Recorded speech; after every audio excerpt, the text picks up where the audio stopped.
Chapter 3 is about diffusion and heat conduction, and it's one of the most important partial differential equations because a lot of things diffuse. So let's suppose that C is the density of some diffusing substance, carbon diffusing in steel or something like that. Then let's look at to derive the diffusion equation, let's look at a real small subregion of the region, S. So S is just a little piece of the region. And if you look at S, then the rate of change of total C in S, well, the amount of C in that little three-dimensional blob is the integral over S of C. And if we take the derivative of that with respect to time, then it's equal to, there are two things that make the total amount of carbon or whatever it is change. One is the flux in and out, and the other is any sources and sinks. So here the Q is going to be the source or sink rate, sink if it's negative.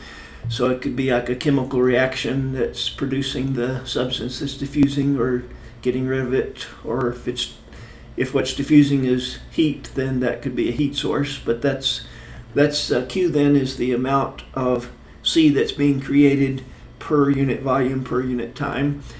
But the other thing that can make the total amount of C change is the flux in and out around the boundary, and that would be the boundary integral of the flux dotted with the negative unit normal. So N is the outward unit normal, so minus N is the inward unit normal. If you take the dot product of the flux with that gives you the rate at which the substance is flowing into the region in the direction of unit vector minus N, and you integrate over the boundary. That gives you the total net flux in if it's positive, out if it's negative.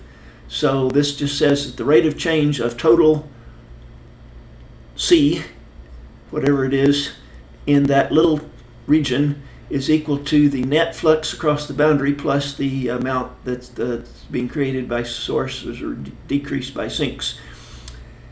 And now we just have to use the divergence theorem. This is exactly the divergence theorem says that the integral over the boundary of J dotted with N is the integral over the whole region of the divergence of J, the vector J. So, well, we took this on the other side, so it's positive, and then so J dotted with N integrated over the boundary is equal to the divergence of J integrated over the whole region. Take this on the other side also, and since this is a small arbitrary subregion S, this is not the whole region, this is just any subregion. If that's zero for any subregion, then that integrand must be zero everywhere. You know, just take S to be so small that everything's nearly constant, and so that's got to be constant. So there's your differential equation that has to be equal zero. Now, what in the world is J? I need to explain what flux is. Well, flux, you can think of it as the density times the average velocity, the net velocity. The particles are moving in every which direction, but if you take the net velocity and multiply by the density, that would be the flux of whatever is diffusing, say carbon and steel. So that's what J is. And well, what is J? Well, if you just have, if diffusion is the only thing going on, normally you assume that the flux is proportional to the negative of the gradient of C. Remember from Calculus 3 that the gradient of C is the direction in which C is increasing most rapidly, so the minus gradient is the direction in which it's decreasing most rapidly, and the flux is going to be in the direction in which it's decreasing most rapidly. That, you know, diffusion goes from high density to low density, so it's going to be going in the net flux is going to be in the direction of fastest decrease of density. There's a whole lot of C in Texas and not so many in New Mexico. It's going to net flux is going to be from, you know, from Texas to New Mexico. even if people are just moving around at random. There's more in Texas to move to New Mexico than vice versa, so the net flux is from the higher density to the lower density. So J is, this is Fick's law, says that it's proportional to the negative gradient. It's in the direction of negative gradient, and the proportionality constant is called the diffusion coefficient. The bigger the diffusion coefficient is, the faster the flux is. So you plug in J equals to minus D times the gradient of C into this, and you get this. So there's the basic diffusion equation. Now, that's assuming that's all that's going on is diffusion, but there might also be a current, or might be convection due to a current or wind. If this is in air, then V might be the direction of the wind. If it's in the water, it could be the direction of the current. It's some. This is not diffusion. This is convection. I guess in a solid, if you think of carbon diffusing in steel, you wouldn't have any convection, but if it's in air or in liquid, you could have convection due to the current. In that case, J is equal to this, which is the flux due to diffusion, plus this, which is the flux due to convection. And see, that's in the direction of the wind or current and proportional to the C. Remember, the flux can be thought of as the average velocity times the density, the net velocity at a point times the density. Well, that's exactly what this is due to convection. That's the average velocity due to the current times the density. So now, if you replace J by that, you get this extra term here. So this is diffusion and convection. This is diffusion, that's convection, and that's due to sources and sinks. And heat diffuses just like carbon does, and you can have convection and diffusion of heat. Usually diffusion of heat is called conduction, heat conduction and convection. So it's basically the same equation, except that usually write it in terms of temperature, and the heat would be the density times the specific heat times the temperature, and if you assume those are constant, it's basically the same equation, just to have some constants here. We usually call the diffusion coefficient conductivity, but it's basically the same equation. Okay, let's actually solve the problem 2. This is a problem where there's no sources or sinks, Q is 0, and at first, at least, we're going to assume that there's no diffusion. Well, it says T is temperature, but it doesn't matter whether it's temperature or some diffusing component as far as we're concerned. And so all there is convection. There's an external wind. V is equal to y comma minus x. That's the two components of the wind or current. This is a two-dimensional problem. And so the D term is missing and the Q term is missing, and all that's there is the convection. And furthermore, if you take the divergence of that, you get the gradient of T dotted with V, which is this, plus V T times the divergence of V. But the divergence of V, that means derivative with respect to x of y, which is 0, plus derivative with respect to y of minus x, which is 0. So that term is 0. So either one of these they're the same for this. This is an incompressible velocity flow. In general, they wouldn't be the same, but for this particular V, since the divergence of V is 0, you can use either one of these. We're going to use this one. And the wind, or the current, is pictured on the next page. It looks like this. This is going to be our region. It's 3/4 of a unit circle. The velocity field is shown. You can see that it's a constant angular velocity there. The liquid is flowing from here to here, and the temperature is 80 degrees throughout this region at the beginning, but it's 100 degrees on this, the entrance here where the liquid or gas is entering, let's say liquid because it's incompressible. So we've basically got water flowing through in this direction, and it starts out 80 degrees everywhere, but it's 100 degrees outside here, so the water coming in is 100 degrees. And you can see what's going to happen with time. Eventually it's all going to become 100 degrees. Basically the temperature just follows the current. So we're going to solve this problem. As the problem says, you can actually use collocation or Galerkin. The region is simple enough to use collocation. You can parameterize it with polar coordinates and with constant limits on the r and theta. We're going to use Galerkin method, and that means we have to use the interactive driver. So okay, so here's a picture of the region, and the user always has to supply an initial triangulation, but for rectangular or simple regions, and this is a simple region, PD2D will generate the initial triangulation automatically. However, I want to illustrate how to handle more general regions, so even though we could have PD2D generate the initial triangulation automatically, I want to do it the hard way just because more complicated regions you'll have to. So I'm going to divide this region, this 3/4 of a disk, unit disk, into 6 triangles. Basically you just as few triangles as you can get by with, because it's going to be refined automatically. So we'll keep this picture up while we're doing this, but notice that there are 6 triangles and 7 vertices. And well, okay, we'll refer to that figure. So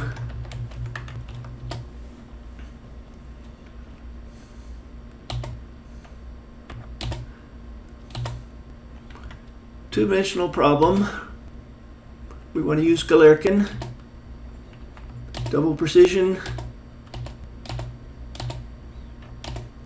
parameters.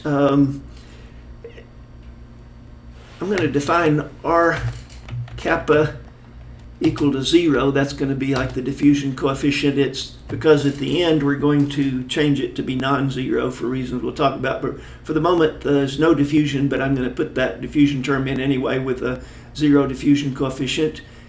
And that's basically the only parameter we've got here, I guess. Okay, now this is what I was talking about. There are 3 options for generating the initial triangulation. If it's a region, it's really easy. If it can be described by parametric equations, basically if it can be solved using collocation, you can use that same parameterization and you can get PD2D to generate the initial triangulation automatically.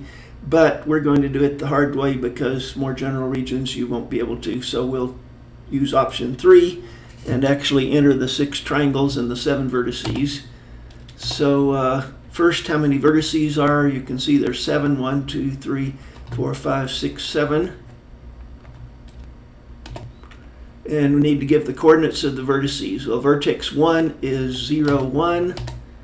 Vertex 2, that's going to be, I'm going to write it as cosine of 0.87578 pi and sine of 0.875 pi. That's 7/8 of pi, and then we'll have 1.25 pi. Basically, they don't have to be exactly these, but they're approximately cosine of 1.25 times pi, sine of 1.25. That way I know they're exactly on the boundary because it's a unit circle. And fourth one is down here. That's going to be 1.625 angle pi.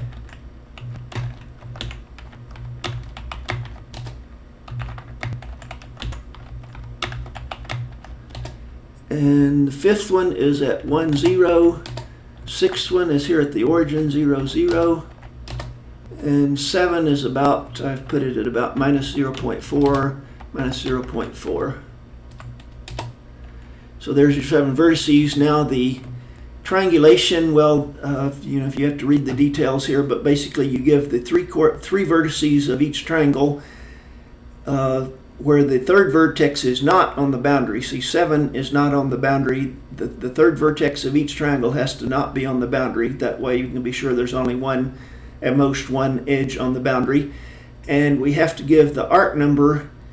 And well, remember that for Galerkin method there are 2 different types of boundary conditions. There's the fixed boundary where your unknown, there's only one this time, is known. That's here. You do know the temperature here. It's 100 degrees, so we'll give a negative number there. On the others, the more general boundary conditions, we're going to give positive numbers to. And actually, what are the boundary conditions on the others? There's really no boundary conditions. So you need to specify the temperature on the in where the wind is coming in, but not where it's going out. And so the rest of the boundary, we basically don't give any boundary conditions, and we'll see that we can do that just by, well, we'll see how you do that. Okay, so there are 6 initial triangles. First 3 vertices are 6, 1, 7, and the boundary arc is 2. It's positive because there's no fixed boundary there, more general boundary conditions, basically no boundary condition, but we'll see that later. And triangle 2, its vertices 1, 2, 7, and it's 1. If a triangle doesn't have any edges on the boundary, then you put in 0 for its arc number, but all 6 of these do have a edge on the boundary. Okay, next one is 2, 3, 7, and it's also on 1. And then 3, 4, 7, 1 is the boundary arc. 4, 5, 7, 1 is still the boundary arc. Then triangle number 6 is going to be 5, 6, 7,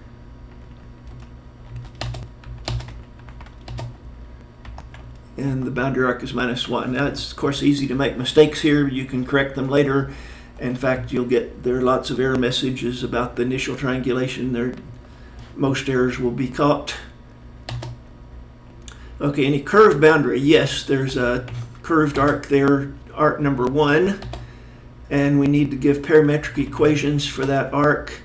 S goes from ½ pi to 2 pi, and the x is cosine of s, sine is y is sine of s, with s going from 1/2 pi, which is this, round to 2 pi. So that's parametric equations for the boundary arc number 1. Any more curved arcs? No. Final triangulation, well, it's got to be at least 6 because there's 6 in the initial one. Let's do 1,000 triangles. And this is if you want to make it more dense in some area than another. Let's use a uniform triangulation.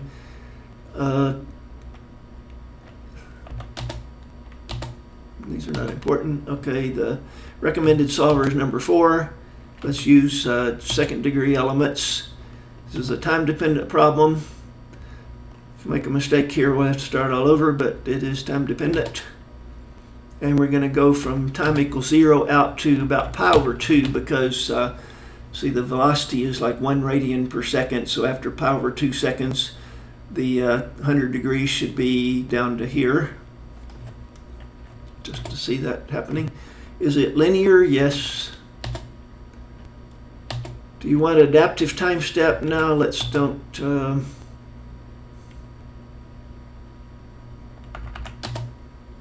Let's do 500 time steps though, constant time steps. The book specifically says don't use Crank-Nicholson. Well, okay, the one equation, the unknown is temperature, and in the book it's called T, but you see we can't use T. In fact, if you try it, it'll give you an error message because T is for time. So let's call it TP. Okay, is it symmetric? It says if you don't know or care, just say no. So it's actually not symmetric, but that's not, takes some work to see that, but it's safe. all you do is lose a little bit of efficiency if you say it's non-symmetric when it is symmetric. But if you say it's symmetric and it's not, then you've got problems. So let's don't calculate any integrals. We don't have any Dirac deltas this time. And now the differential equation. So it's going to be derivative of temperature with respect to time times 1. So C is just 1. And now A is going to be R kappa times temperature sub x. That R kappa is 0, but we're going to leave it there in case we want to add diffusion later, which we will. And oh no, sorry, this is F. A is going to be R kappa times TPX.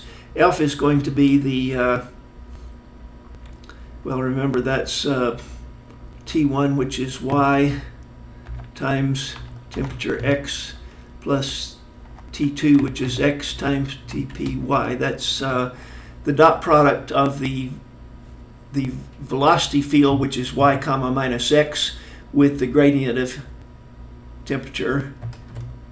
So that's the convection term. And then the diffusion term is R kappa times temperature X, R kappa times TPY. See, this is derivative with respect to X of kappa times temperature sub X, plus derivative with respect to Y of kappa times temperature sub Y. So that's basically the R kappa times the Laplacian of temperature. R kappa is 0 at the moment, but that's the diffusion term if there were one. And then we have the minus V dotted with the gradient of T, which is this. And I think we're okay. Okay, now the initial conditions, I said we start out 80 degrees in the entire region. And fixed boundary, yes, we have one fixed boundary where the temperature is known, and that's so yes, and it's -1, and the temperature there is 100 degrees. See, with the fixed boundary, you just tell what the variables are. They have to all be known. They can be functions of, x and y, but they have to be known. And are there any more negative arcs? No. Are there any positive arcs? Well, yes, there's 2 of them. Boundary arc 2. Now, what is the boundary condition here? So this is your more general. The positive arc numbers are your more general boundary conditions. Well, let's be careful here and look. Remember, A is kappa times temperature sub x. B is kappa times temperature sub y. And since kappa is 0, this whole thing is just 0. So if we set GB equal to 0, we're basically just saying 0 equals 0, which is no boundary condition, which is exactly what we want. Now, when we change kappa to positive in a moment, then this will be the flux of temperature, and that's still going to be 0 on this. Well, or is it? Well, anyway, now it's 0. Okay, and the other, are there any more positive arcs? Yes, 1, arc number 1, but there it's the same thing. The 0 equals 0, so you just put GB equals 0, and there's that's automatically no boundary condition. With the collocation method, you just say none if you want no boundary condition. So that's it for the boundary conditions. And now the output grid, let's do about 80 by 80 grid. Don't want to zoom in on a region. Save it on 5 time steps. And I just want to do a surface plot of the temperature.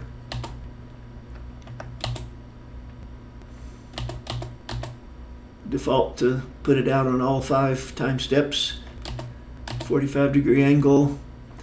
And I want the plots to go from 80 to 100 because temperature should always be between 80 and 100. It starts out at 80 and then got 100-degree heat coming in. So you basically got a heat front coming in from here. The temperature is 100 in this neighboring state. The wind's blowing it in. There's no diffusion. So, it's pretty obvious what's going to happen. The 100-degree temperature is just going to follow the arrows until after T equals 1.5 pi, it should all be 100 degrees. And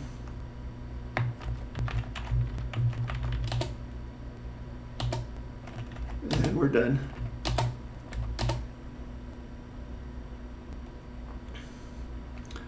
Okay, I think we're ready to go, but if it doesn't work, we'll fix it.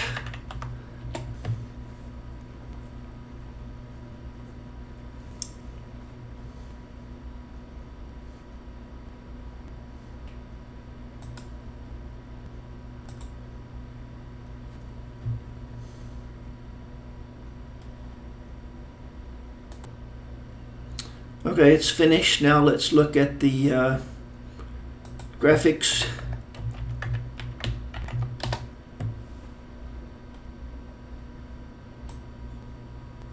There's the initial triangulation, just like we defined it. Then the final triangulation of 1,000 triangles, that's all done automatically for you. Okay, now we can see it a little better. And this is as time increases. Here's the final time of pi over 2.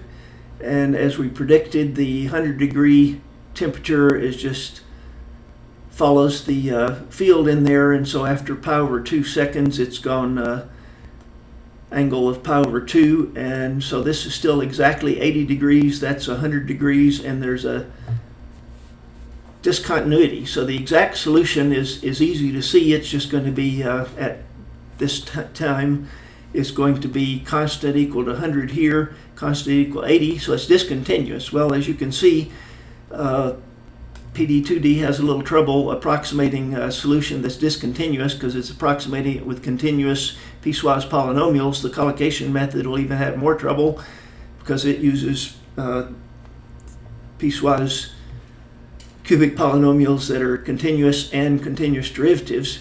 So this is pretty much what it looks like, but very noisy because of this steep gradient here. So that explains why we often want to add a little bit of diffusion. Even though the problem says there's no diffusion, we can add a small amount of diffusion, just enough to smooth it out, but not to change the solution much. So let's try that. And the book says to add diffusion coefficient R kappa equal to 0.01. So let's try that and rerun. So we just use an editor to change the R kappa from 0 to 0.01.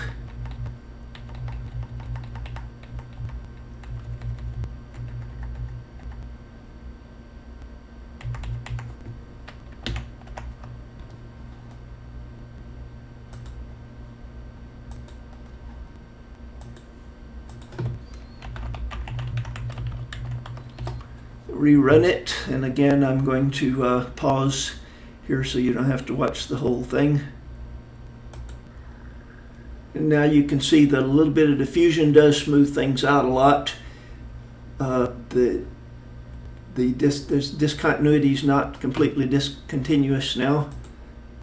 And at the final time, which is pi over 2, looks like this, and that's still pretty much correct. It's 100 degrees up here and 80 degrees down here, but the diffusion is smooth, the interface, and that's typically diffusion is usually makes the problem easier. The convection only is tends to just propagate discontinuities and doesn't smooth things out. So convection only problems are usually harder than convection and diffusion. So we added a little bit of artificial diffusion and got better results.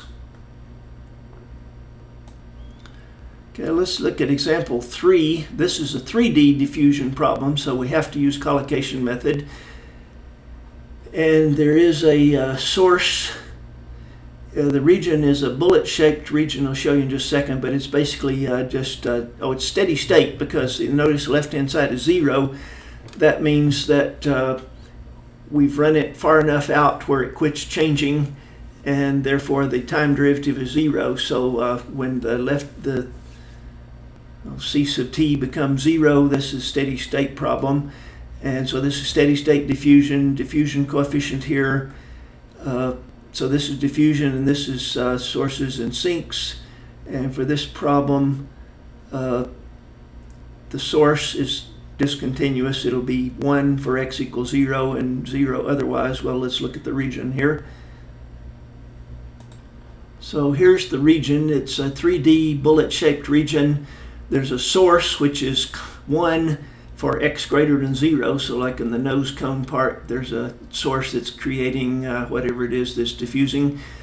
And no source back here. The boundary conditions at this end, C is equal to 0 because it's in contact with another structure that has 0, whatever it is, diffusing. And 0 flux, that means GB is 0. Well, what does 0 flux mean? Well, I guess I need to go back and explain that because we're using collocation. Okay, so the typical boundary conditions for diffusion is either the concentration, the density is given as on the left end of that bullet, the flat end of the bullet, C is 0, or the rest of the boundary, it's 0 flux.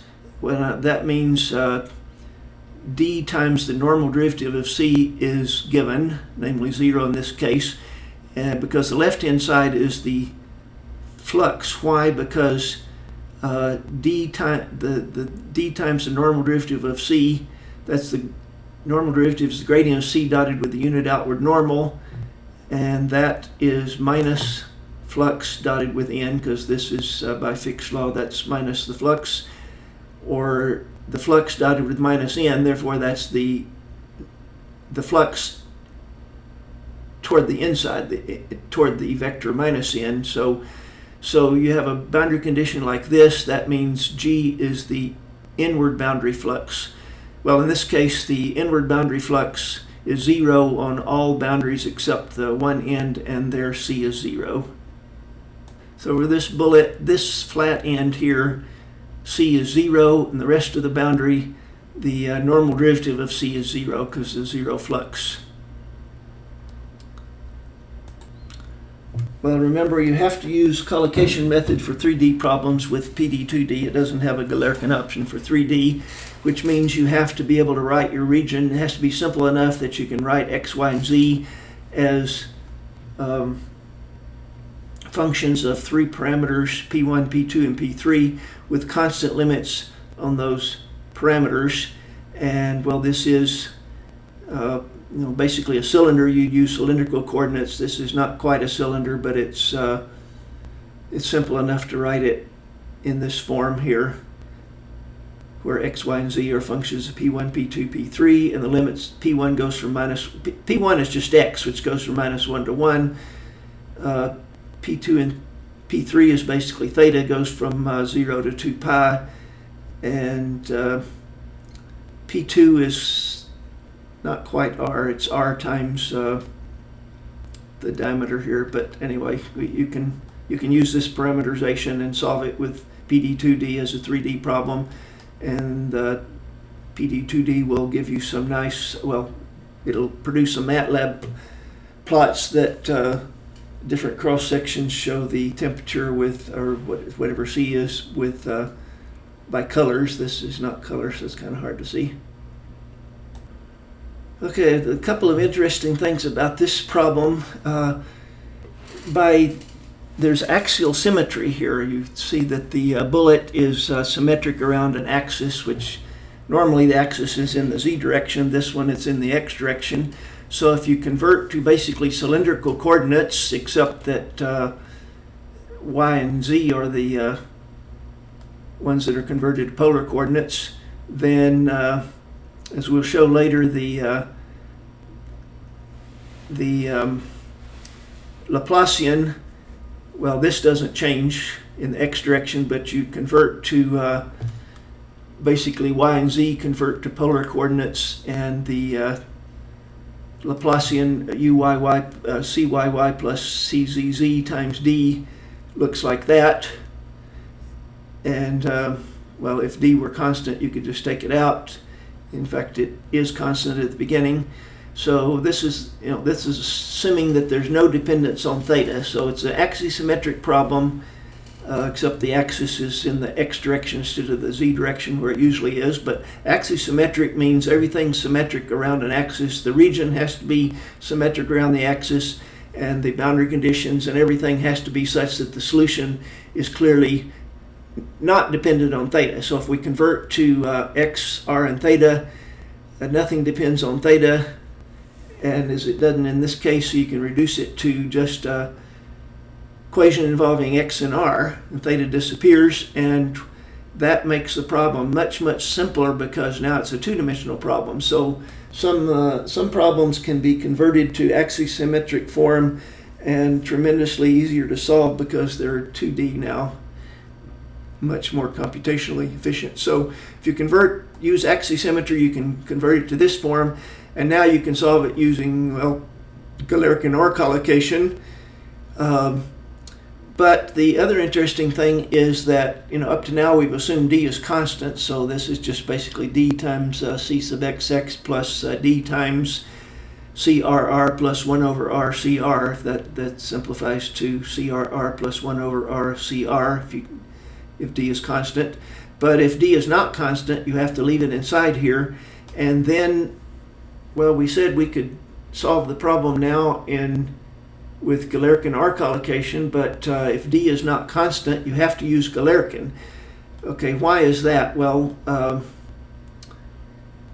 that's another advantage of the Galerkin method. That divergence form that looks so unnatural is actually nice here if you have a variable D. If D depends on x, as it is going to in the example below, we're going to change it to where the diffusion coefficient changes from the nose cone to the rest, so it has a discontinuity, then there's no problem for Galerkin.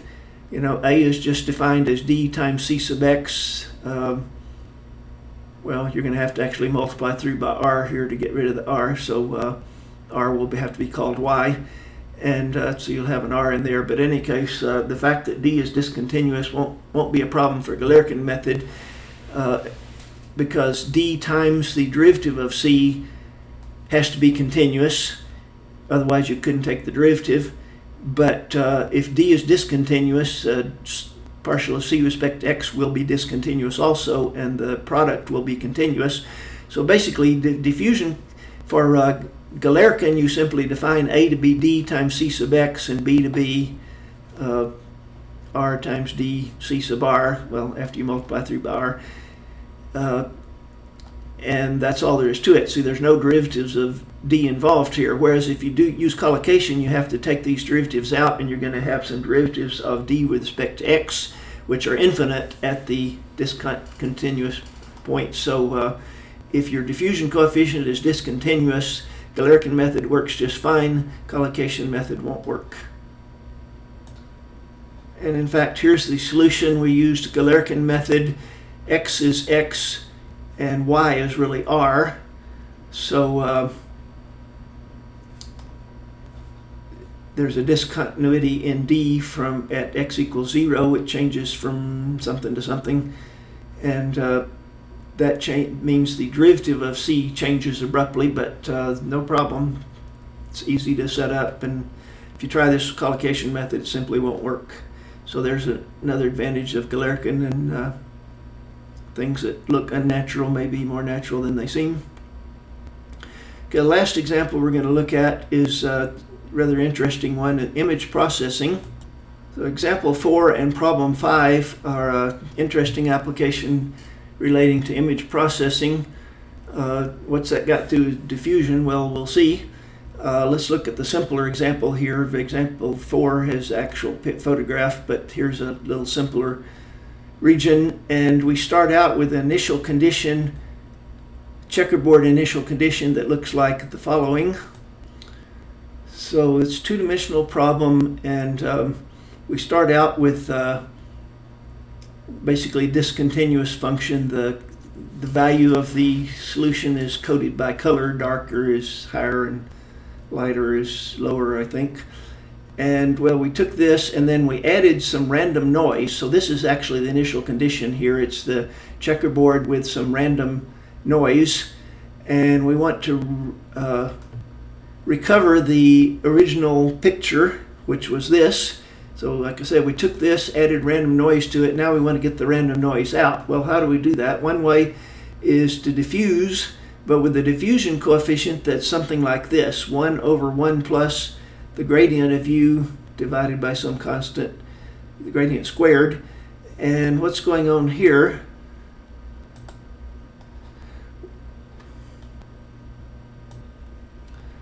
Well, the idea is that when the gradient is large, the solution changes rapidly. That would be these edges here. Diffusion coefficient is small, whereas in the interior where the gradient is not so large, the diffusion is larger. So it's nonlinear diffusion coefficient, but it basically lets you diffuse in the interior, but where there's a sharp interface, it doesn't diffuse so well. The idea being that in a real picture, sharp interfaces are real and less sharp interfaces are noise. And so basically we should just diffuse with this nonlinear diffusion coefficient and with zero flux boundary conditions. Well, of course, if you diffuse forever, no matter how small the diffusion coefficient is, it's eventually just going to give you a constant solution. It's going to do, the whole picture is going to be constant darkness, so it totally destroys the picture eventually. But the idea is to just diffuse long enough so that it smooths out the noise, but without smoothing out the interfaces, and it seems to work just fine in this case. So basically we started with this initial conditions and we diffused out to t equals 0.02, and it looks much better. Not much diffusion between the sharp interfaces, but in the interior where the solution is noisy, it smooths it out. And well, the trick is to stop at the right time, because if you go too far, eventually even at the sharp interfaces, there's going to be some diffusion, and it's eventually all going to diffuse, and the sharp interfaces will start bleeding too until it all becomes one constant color, and you've gone way too far. But if you stop at the right time, you can get rid of the noise without getting rid of the sharp interfaces. And in example 4, we took a real picture and added random noise throughout the picture, and that's the initial condition. Then we diffused long enough so that the noise smoothed out, but the sharp interfaces, which are presumed to be real, there wasn't much diffusion there because the diffusion coefficient is 1 over 1 plus the gradient squared over constant. So where the gradient is large, the diffusion coefficient is small, so that seemed to work fairly well.